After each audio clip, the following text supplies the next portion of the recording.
dalawang kwarto, tapos sa gitna merong comfort room. Ibig sabihin, lahat ng kadete dito, na dito, ito yung comfort room na gagamitin nila. So yung comfort room natin, sir, at makikita po ang kanyang itsura. Meron tayong 3 cubicle po para sa mga gustong magbawas. Then meron tayong 3 cubicle para sa mga gustong mag-shower. So, sa umaga po, pagkatapos po ng ating calisthenics, ng ating jogging, ay dumidiretso dito ang ating mga kadete. Nag-perform po sila ng paglilinis. Pagkatapos ng maglinis, naliligo sila dito sa ating comfort room. So, sufficient po itong comfort room natin kasi bawat bahagi ng dormitory may mga comfort rooms tayo. Okay? So far, wala po tayong mga tanong. Kung meron po kayong mga qualifications, pwede po kayong magtanong sa akin.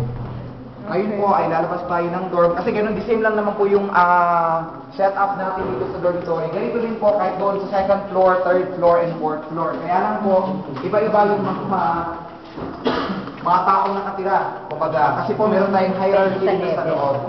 Level. Level po tayo. So yung mga kadete, yung mga case natin, dito po sila sa loob, dito po sila sa baba.